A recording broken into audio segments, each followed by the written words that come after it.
The living environment is not just houses, but a wonderful place for Henry to learn how to be a friendly neighbor.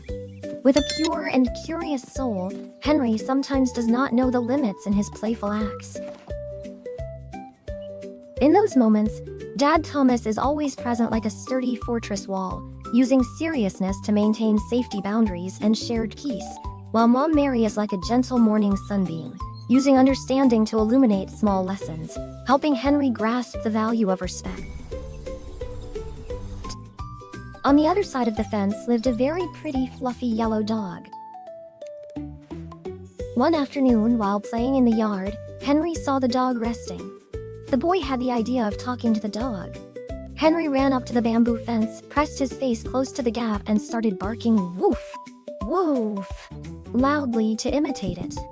Moreover, he picked up a few small pebbles and threw them over the fence to attract attention. Startled and frightened by the strange noises, the fluffy dog jumped up and barked back noisily. The barking echoed through a corner of the neighborhood, instantly turning the quiet atmosphere into a racket.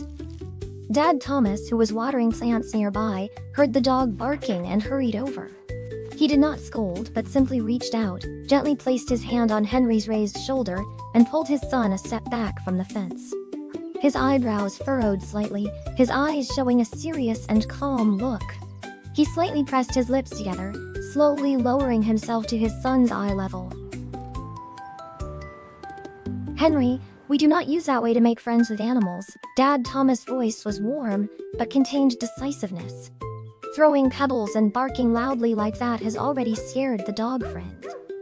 Henry looked a bit bewildered. He blinked his big round eyes, murmuring a justification, "But I just wanted to play the barking game with him, Daddy.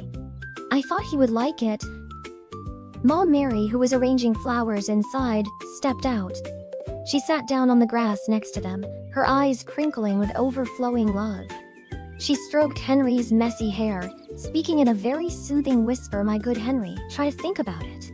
If you were taking a nap in your room, and suddenly a stranger stood outside the window, shouted loudly, and threw toys into your room, would you be startled and cry out loud?" Henry nodded immediately. "Yes, I would be very scared." "That is right, my love." Mom Mary smiled kindly. "The dog friend feels the same way. This fence is the boundary of his home. When you bark loudly and throw pebbles, the dog does not understand it is a game. He thinks his home is being threatened by a stranger, so he has to bark loudly to defend himself.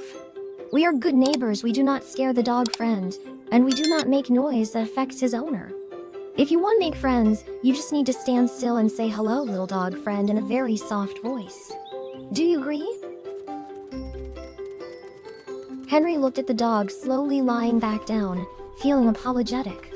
He wrapped his arms around Dad Thomas' neck, turned his face toward the fence, and said very softly.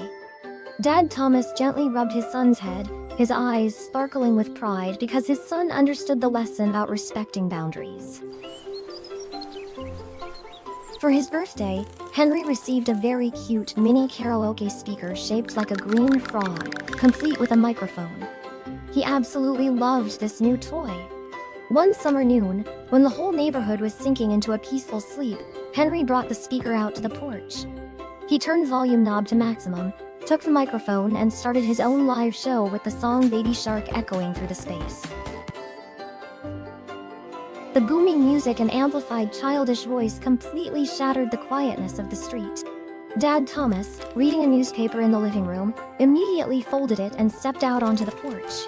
He did not snatch the microphone but simply walked over slowly and reached out to press the volume down button on the speaker. His face was serene, his eyes looking at his son with a serious reminder.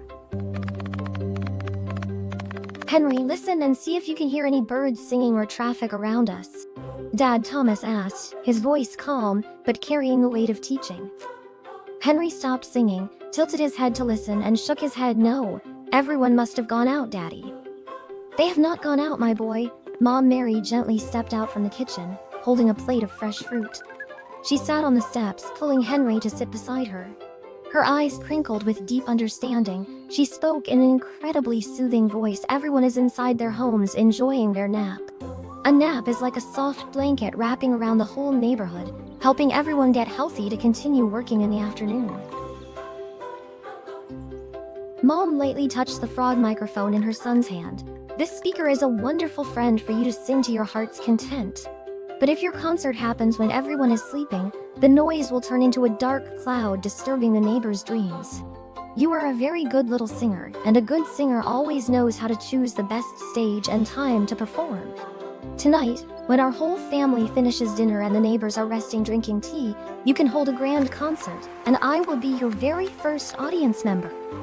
His mother's sweet explanation made Henry understand the issue without feeling sad about being forbidden. He turned off the speaker himself, smiling brightly. Tonight I will sing for Mom and Dad. Now I will let the speaker take a nap with the neighborhood. Dad Thomas nodded slightly, blooming a warm smile praising his son's understanding. The neighbor across the street had a small garden where Mr. John often cleaned and tended the plants in the morning. Childish curiosity urged Henry to know everything Mr. John was doing. The boy lugged a yellow plastic chair right up to the fence, climbed onto it, and stood on his tiptoes to look into the neighbor's yard. Seeing Mr. John busy pruning branches, Henry called out loudly, "Mr. John! What are you doing? Why are you cutting off the leaves? Do your hands hurt? What is your family eating for lunch today?" Henry continuously fired off a string of silly questions, making Mr. John have to constantly stop his work to answer, even though he was very busy and sweating. Dad Thomas stepped out of the house seeing his son precariously perched on the chair. He quickly walked over and gently lifted Henry down to ensure his safety. His eyebrows furrowed slightly, his eyes showing a serious reminder. He slightly pressed his lips together, moved the chair aside, and stood protectively in front of Henry. "Henry, climbing the fence like that is very dangerous for your legs," Dad Thomas said decisively. "And you are also bothering Mr. John while he is working." Henry stuck his lip out, looking bewildered. "But I just wanted to ask how he is doing, Daddy. He said he was cutting off the buggy leaves." Mom Mary came out to the yard carrying a small watering can. She squatted down, smiled, and handed the watering can to Henry. Her eyes crinkled with overflowing empathy. "My dear Henry, asking about an adult is a very good action," Mom Mary explained in a mild voice. "But try to imagine when you are engrossed in coloring a really beautiful picture, and suddenly someone keeps standing next to you constantly asking, 'What color is that? Why use red?' Would you be distracted and color outside the lines?" Henry nodded. "Yes, I would not be able to focus." "That is exactly how Mr. John feels right now." Mom rubbed his cheek. "He is using sharp shears to prune the tree. He needs high concentration, so he does not cut his hand and to help the tree look prettier. When you keep standing on the chair asking questions constantly, he will not be able to work well. This fence is to keep privacy and quietness for every family. We are polite neighbors. We will just smile and say hello politely when he looks up at us, and then we will go take care of our own little plants. Do you want to come water the tomato plant with Mommy?" Mom's explanation helped Henry realize his thoughtlessness. The boy happily accepted the small watering can, turned toward the fence, and called out politely, "Hello, Mr. John. Have a good time working," and obediently followed his mother. Dad Thomas stood watching them, smiling reassuringly, knowing that his little boy was growing up every day through the simple and warm lessons of the family.